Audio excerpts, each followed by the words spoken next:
आज के हो बाबु? स्कुलको बर्थडे हो ल। आज स्कुलको बर्थडे रे ल। भाइ बहिनीहरू ज्ञानी भएर बस्ने। आज स्कुलको बर्थडे ल।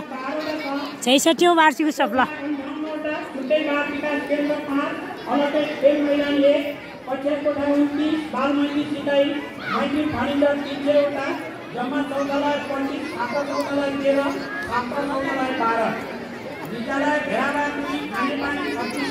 बस न एउटामा नानी बस। जीव विज्ञान प्रयोगशाला कक्ष 1, कम्प्युटर प्रयोगशाला कक्ष 2, प्रोजेक्टर कक्ष 6वटा, गणित प्रयोगशाला कक्ष 1, साइन्सको कारणहरू निर्देशनले पनि आवश्यक छ। दिदी किन गरिएको छ। विद्यालयको आवश्यकताहरू निजी रूपमा शिक्षक समुदायले आफ्नो भएका आवश्यकता छ। तर आर्थिक अभावका कारण मातृत्व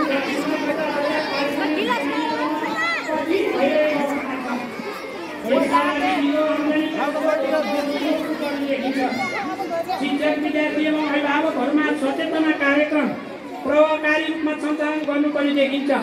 विद्यालयको सेवा क्षेत्रभित्रका टोक सुधार समिति एवं महिला समूहहरूमा समेत सचेतना कार्यक्रम गर्नुपर्ने आवश्यक छ, जसका लागि रु 2 लाख अनुमान गरिएको छ। कृषि कक्षालाई प्रभावकारी बनाउन पर्याप्त खेल सामग्रीको आवश्यक पर्छ। 2वटा कक्षामा मार्केटिङ भएको अत्यन्त गरिब तथा जीवनदार विद्यार्थी सहयोगको लागि शिक्षा प्रेमी समाजसेवी धार्मिक एवं उदार मनोकारी जीवहरूबाट विद्यालयमा अक्षय कोष स्थापना भएका छन्। विक्रम सम्वत 2065बाट कक्षा 11 र 12मा शिक्षा एवं व्यवस्थापन संकायको पठन पाठन सुरु गरियो र विद्यालयको नाम दुर्गा उच्च माध्यमिक विद्यालय रहन गयो। विक्रम सम्वत 2065 साल मङ्सिरमा कक्षा 11 र 12 सञ्चालन गर्नका लागि आर्थिक सङ्कलन गर्न विद्यालयका पूर्व अध्यक्ष एवं वर्तमान सल्लाहकार संयोजक श्री चन्द्रप्रसाद घिमिरे ज्यूको संयोजकत्वमा लगाइएको धनधान्योत्सव महायज्ञमा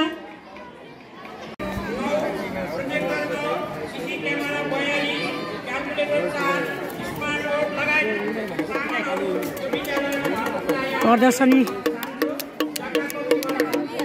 छ हाम्रो विद्यालयमा।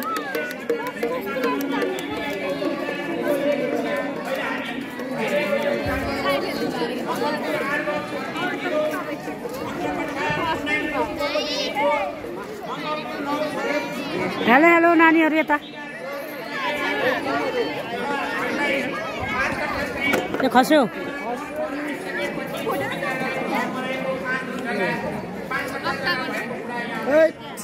फेरि मान्छ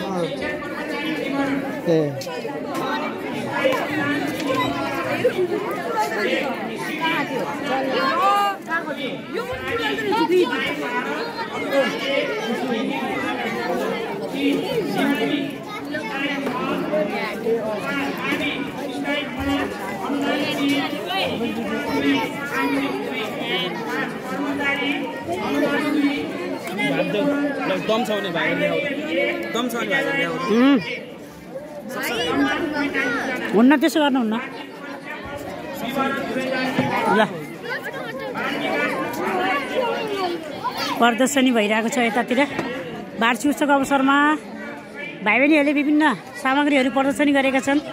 सामाजिक lab, science lab, math lab होइन, यो के को हो? म्याथको है ल। यहाँ म्याथको प्रदर्शनी छ। नानीहरू बसिरहेका छन्। म्याथको प्रदर्शनी हो ल। आफैले बनाएका भाइ बहिनीहरूले है सबै ल। थ्याङ्क यू सबै हो, धन्यवाद। खोइ भाइहरू हट त्यसो यहाँ देखाउनु त, यता हट त, यता हट। यो हाम्रो सामाजिक है, सामाजिक हो ल। हजुर स्थानीय प्रविधिबाट बनेका विभिन्न सामग्रीहरूको प्रदर्शनी छ। यहाँ हाम्रा बहिनीहरू बसेका छन्। विभिन्न प्रदर्शनीहरू पनि राखिएका छन् वार्षिक उत्सवको उपलक्ष्यमा। मैले यहाँलाई देखाइरहेको छु। हाम्रो विद्यालयको आज 66औं वार्षिक उत्सव। घाम लागेको छ, निकै रमाइलो भएको छ। समयले पनि साथ दिएको छ। यता झन्डा फरफराइरहेको छ भने ल। ओके, धेरै नै रमाइलो भइरहेको छ। यहाँ 16 पूर्व विद्यार्थीले निर्माण गरेको यो 16 स्तम्भ रहेको छ। भूपू विद्यार्थीले निर्माण गर्नुभएको भने यता सबै निकै नै रमाइलो छ यता माहौल। वार्षिक उत्सवको अवसरमा यहाँ धेरैजना अभिभावकहरू उपस्थित भइसक्नु भएको छ। पूर्व प्रहहरू, विशिष्ट अतिथिगणहरू धेरैजना हुनुहुन्छ। पूर्व प्रहहरू, पूर्व सहायक प्रहहरू, पूर्व मिस म्यामहरू सबै आइदिनु भएको छ। अत्यन्तै खुसी छौँ। आज हामी 66औं वार्षिक उत्सवको अवसरमा छौँ। आनन्द सर नमस्कार गरे। हाम्रो बालकुमारी माविको प्र हुनुहुन्छ, उहाँ हाम्रो विद्यालयको सहायक प्र हुनुहुन्थ्यो। हाम्रै विद्यालयको सहायक प्र हुनुहुन्थ्यो पहिला। त्यसो त यहाँ म्यामहरू पनि आउनुभएको छ, हाम्रा सहकर्मी म्यामहरू हुनुहुन्छ। हाम्रो रामनाथ सर मेरो गुरु, मलाई कह सिकाउनु भएको गुरु आउनुभएको छ। गुरु नमस्कार गरे हजुरलाई पनि। सम्पूर्णलाई स्वागत गर्न चाहन्छु। आज हाम्रो विद्यालयको 66औं वार्षिक उत्सव अत्यन्तै रमाइलो छ माहौल। यहाँ धेरैजना अभिभावकहरू हुनुहुन्छ। उता प्रले प्रतिवेदन सुनाइराख्नु भएको छ। विद्यालयको प्रतिवेदन सुनाउँदै हुनुहुन्छ। विद्यालयको बर्थडे हो ल।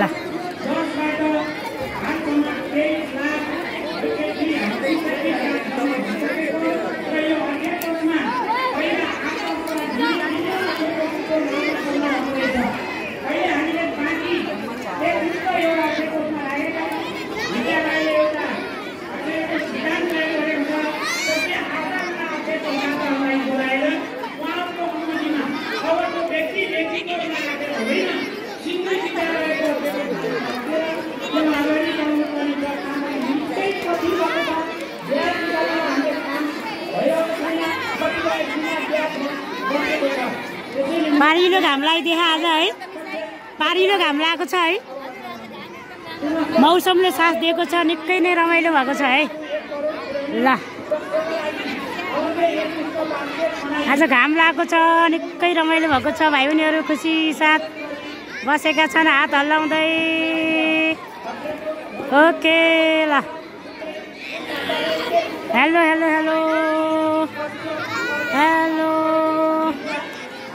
हेलो हेलो हेलो हाई गरी ल। हेलो ल, अत्यन्तै रमाइलो भएको छ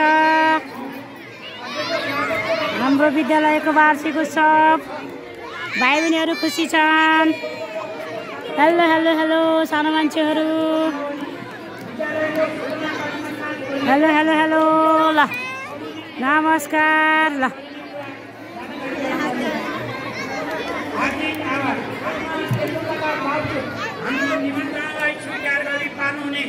आजका केन्द्रबिन्दु प्रमुख अतिथि भरतपुर महानगरपालिकाका उपप्रमुख श्री क्षेत्रसेन अधिकारीज्यू, विशिष्ट अतिथिज्यू जो मञ्चमा आसीन गर्नुहुने विशिष्ट अतिथिज्यूहरू, अभिभावकज्यूहरू लगायत सबैमा हार्दिक आभार व्यक्त गर्दछु। साथै विद्यालयको वार्षिक उत्सव तथा अभिभावक दिवस कार्यक्रम सम्पन्न गर्न विभिन्न उपसमितिमा रहेर सहयोग गर्नुहुने शिक्षक कर्मचारी तथा सहभागी विद्यार्थीहरूलाई हृदयदेखि नै हार्दिक धन्यवाद दिन चाहन्छु। धन्यवाद। जय श्री दुर्गा शेष अधिकारी म्याम, धन्यवाद। धेरै धेरै धन्यवाद। हाम्रो यस विद्यालयका प्रमुख श्री माधव प्रसाद पौडेलज्यूले हाम्रो विद्यालयको वार्षिक गतिविधि आयव्यय प्रतिवेदन एकदम चुस्त दुरुस्त साथ विवरण पेश गर्नुभयो। सायद तपाईँले देख्नुभएको होला, हामी 45-50 पुगेपछि हामीलाई चस्मा लाउनुपर्छ। हाम्रो आँखामा बादलले छेक्छ, अक्षर देखिँदैन। उहाँको यो उमेरलाई एकदम भर्खर अब तत्कालै आउँदैछ। जेठमा उहाँ निवृत्त हुँदै हुनुहुन्छ। उहाँ 60 वर्ष पुग्नु भएको छ। उहाँ जस्तो मान्छेलाई 70 वर्षमा ल्याइदिन्छ नि सरकारले, आइरहनुहुन्थ्यो उहाँले, सक्नुहुन्थ्यो उहाँले। उहाँसँग त्यति जोड छ, जागर छ। उहाँसँग अहिले त्यो उमङ्ग घटेको छैन। उहाँमा त्यति उमङ्ग हुँदाहुँदै पनि उहाँ अब यो वर्षपछि फेरि निवृत्त हुँदै हुनुहुन्छ है। अब आलुको वार्षिक उत्सवमा उहाँले यो प्रतिवेदन पढ्नुहुने छैन, अर्कै प्र आउनुहुनेछ।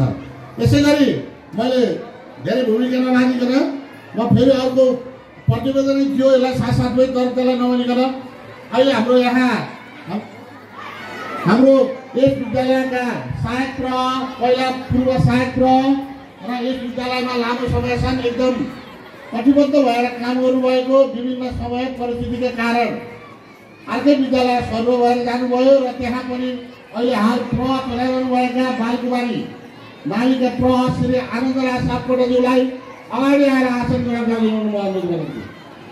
विद्यार्थी भाइ बहिनीहरूले ताली बजाऊ। उहाँ यसैको विद्यालयको प्राय भएर यहाँ धेरै राम्रा कामहरू गरेर उहाँ यहाँबाट सम्मान गरिदिए र मैले कति ढिला नगरी यहाँ मलाई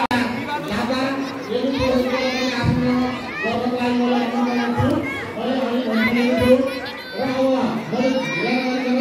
हाम्रो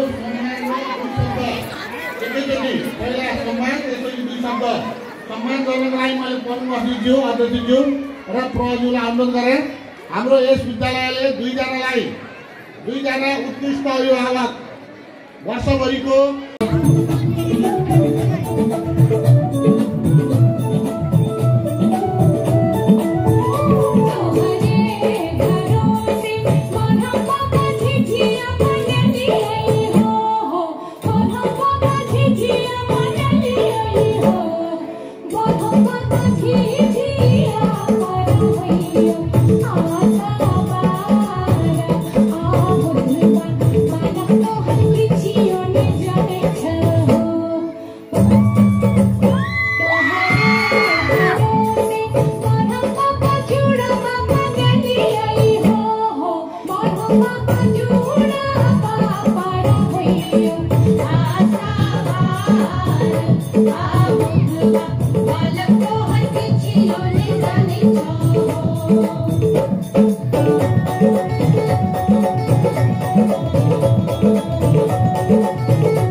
र सम्पूर्ण विशेष गरेर हाम्रा नानी बाबुहरूको हामीले भन्ने गरेको हाम्रा बालबालिका हाम्रा भविष्य वर्तमानको साझेदार भविष्यका कणादार विद्यार्थी भाइ बहिनीहरू सबैलाई म हृदयदेखि नमस्कार भन्दै जय शिक्षा यहाँलाई निवेदन गर्न चाहन्छु। क्षमा पनि चाहन्छु सबै मञ्चासीन अग्रज लगायतको धेरै कुरा सुनेर महानगरपालिकाको शैक्षिक नीति कार्यक्रम र यसका गुणस्तरका पाटोमा यहाँहरूले दिनुभएको सुझावका आधारमा मार्ग प्रशस्त गरी त्यसलाई साम्पत्तिक रूपले ग्रहण गरी आउँदा दिनहरूमा महानगरपालिका विभिन्न सङ्घ संस्थाहरूको मर्म बाटो लगायतका कलबरदेखि लिएर यहाँका सामाजिक संस्थाहरू विद्यालय सङ्घ संस्था लगायतका अन्य क्षेत्रको बारेमा सबै आफूलाई ज्ञान भइसकेको कुरा गर्दै गर्दा त्यसका व्यवस्थालाई प्राथमिक चरणमा व्यवस्थापन गर्ने कुराहरू चाहन्छु। मात्र बजेटको कुरालाई 16 नम्बर कसरी पर्यो 50 लाख मैले विगतमा छुट्याएको थिएँ, अहिले त्यसलाई जोडेर 1.5 करोड बजेटबाट यही आवामा सञ्चालन गर्ने व्यवस्थापन गरेँ। अन्य वार्डमा सबै त्यसो गर्न सकिनँ। मैले हरेक वार्डमा हाम्रो पनि समझदारको हिसाबले नगर प्रमुख लगायतको उपप्रमुखले त्यसका व्यवस्थामा आफ्नो पाटो र क्षेत्रमा जहाँ पहुँच पुग्न नसक्ने, जहाँ जनताहरू जान नसक्ने, जहाँ प्राथमिक गर्नुपर्छ भन्ने विषयलाई मैले प्राथमिकको चरणमा राखी 50 लाख गर्दा 29 वार्डमा मैले 14.5 करोड बजेट राख्नुपर्ने थियो, तर मेरो भागमा 7 करोड बजेट मात्रै व्यवस्थापन भइदै गर्दा पनि मैले 50 लाख राखेँ। आज तपाईँहरूको यो वार्डलाई 1.5 करोड बजेट पुऱ्याएर त्यसलाई काम सम्पन्न अगाडि बढिरहेको छ।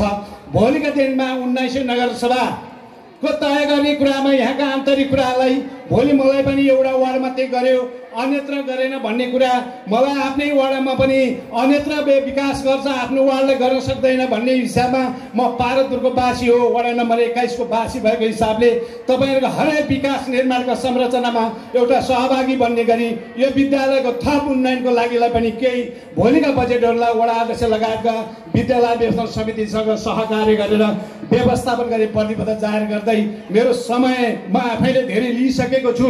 तर आज दुर्गा सशन्त माविको यो 66औं वार्षिक उत्सव अथवा अभिवादन दिवसको सफलताको शुभकामना व्यक्त गर्दै यहाँहरूसँग सबै सहकार्य र जोडिने छु भन्ने प्रतिबद्धता जाहेर गर्दै मेरो भनाइ यही अन्त गर्छु। हस्त धन्यवाद। जय शिक्षा। सम्मानमा म त्यहाँ मेडमहरूलाई सहयोग गर्न उनको लागि नाम वाचन गर्न म गइरहेको छु। शिक्षक सम्मानको सबै प्रमाणपत्रहरू अगाडि कार्य सम्पादनबाट सुरु गरौँ। कार्य सम्पादन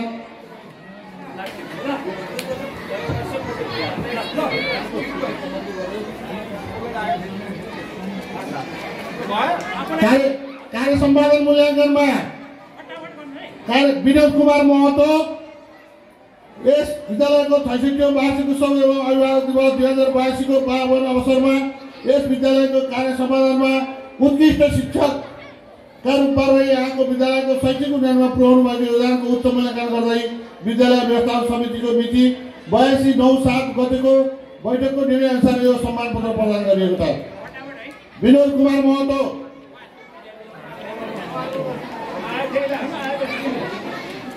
यसै गरी जुना शर्मा, यसै गरी चन्द्रकला रामधाम एकदम ढिलो नगरी छिटाउनु होला। यसै गरी निर्मला बदगाई,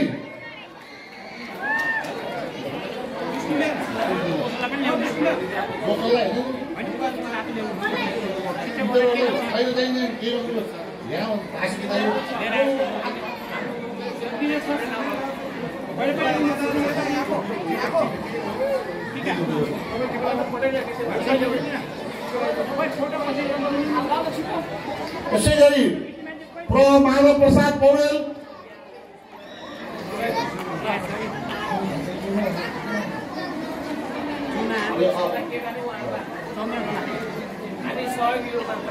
साहेब जनकराज पन्त,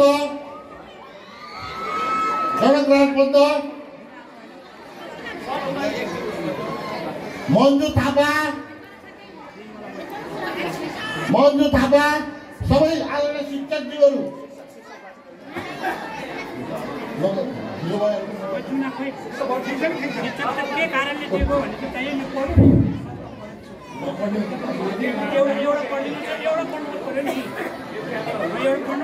यस माधव प्रसाद पौडेलज्यूको भरपूर पारित यस विद्यालयको 66औं वार्षिक उत्सव एवं अभिवादन दिवस 2082 को पावन अवसरमा यहाँले प्रवेशिका परीक्षा 2082 एसएलसी 2082 को शिक्षा र विकास विषयमा 100% उत्तीर्णका साथ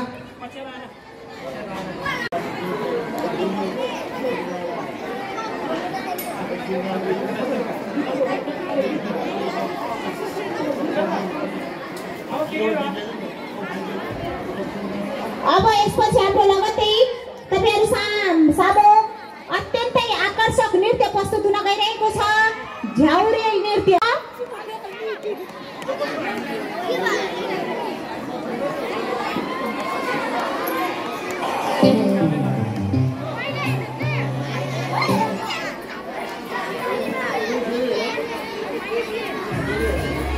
My hearty warm greeting to all of you present here today. 66 years is not just a number. It's a journey of dedication, discipline, and determination. Our school has stood a strong pillar of education, shaping the generation of students and guiding them toward knowledge, character, and success. From its humble beginning to its present stature, our school has continued growing excellence and reputation. One of the greatest strengths of our school is the well-organized and inclusive structure. Our institution proudly consists of 2 distinct blocks. The first block is dedicated to secondary and higher secondary education from grade 9 to grade 12, where young minds are prepared for academic challenges, professional careers, and responsible citizenship. The second block is serve students from grade 0 to 8, where foundation of learning, discipline, and values carefully build them. Our school is rich in academic and also blessed with excellent infrastructure and facilities. We have a large and well-maintained playground with physical fitness, teamwork, and sportsmanship. In addition, our basketball court provides students with opportunities to develop athletics skills and competitive spirit.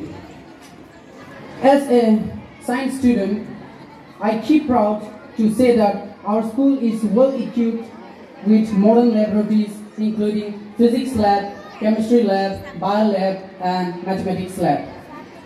This lab helps us to transfer theoretical knowledge into practical understanding. We also have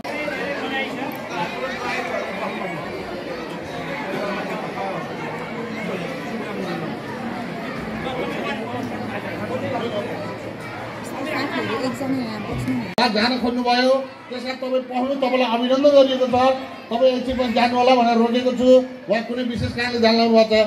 Rajesh घलेलाई अगाडि आएर आफ्नो जुन पुरस्कार भएको पुरस्कार पनि अभिनन्दन गरिदिनु हुन म अनुरोध गर्दै दुई शब्द आफ्ना कुराहरू राखिदिनु हुन म अनुरोध गर्दछु।